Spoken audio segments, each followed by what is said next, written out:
All right, good morning, everybody. Good morning. It is Tuesday. It is Christmas Eve. Christmas Eve, yep. We're not book there.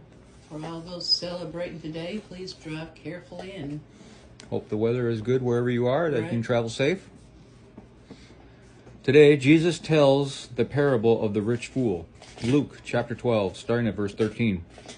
Then someone called from the crowd, "Teacher, please tell my brother to divide our father's estate with me." Jesus replied, "Friend, who made me a judge over you to decide such things as that?" Then he said, "Beware, guard against every kind of greed. Life is not measured by how much you own."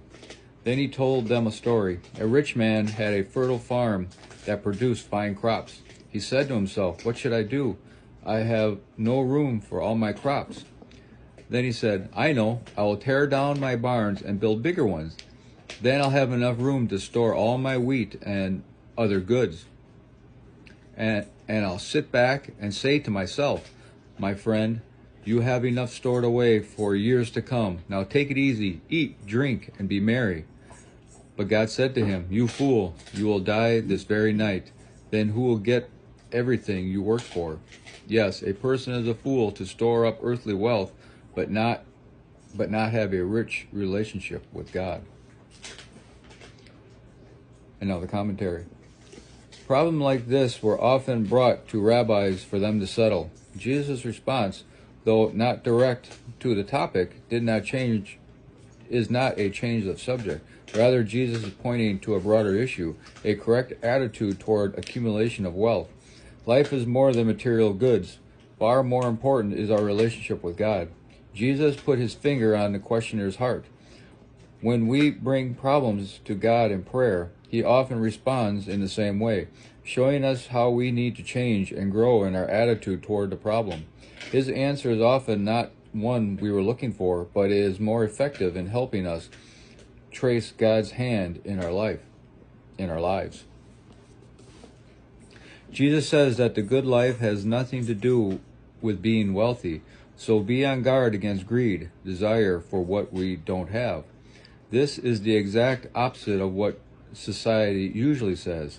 Advertisers spend millions of dollars to entice us to think that if we buy more and more of their products, we will be happier, more fulfilled, more comfortable. How do you respond to the constant pressure to buy? Learn to tune out expensive enticements and concentrate instead on the truly fulfilled life, living in a relationship with God and doing his work. The rich man in Jesus' story died before he could begin to use what was stored in his big barns. Planning for retirement, preparing for life before death is wise, but neglecting life after death is disastrous. If you accumulate wealth only to enrich yourself with no concern for helping others, you will enter eternity empty-handed. Why do you save money? Are you saving for retirement? To buy more expensive cars or toys? To be secure? Jesus challenges us to think beyond earthbound goals and to use what we have been given for God's kingdom. Faith, service, and obedience are the way to become rich toward God. Always good advice. In American culture, it's hard to adhere to that. Constantly bombarded on TV to get this, do that. It'll save you time. You need to spend more time with your family. Yeah. Isn't that don't hurt? Yeah, it usually don't work. Yeah, isn't that what they always tell us? Buy this thing, and then you'll have less time to do your thing and more time to spend with your family. Right. That just means you have more time to do something else other than spend with your family. That's typically the way it goes. Yeah. But having wealth is not a bad thing. It's not sinful to have wealth. No. It's how you're motivated and how you use it and how you feel about it. If you put it above God, that's when it's bad. Oh, yeah. If you have the wealth coming between you and whatever it is God's leading you to do, then it's bad. Mm-hmm. But having it, he wants us to have a nice, comfortable life. It's just a matter of how we use it. Yeah.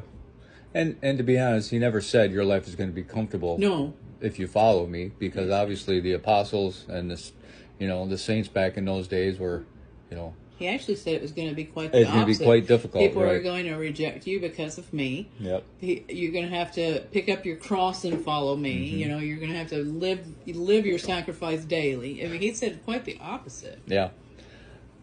There is a balance in there somewhere. Yeah. You know. So you just got to pray for God to show you what that balance is. Exactly. Okay. Hope everybody has a glorious Christmas Eve, and we'll talk to you later.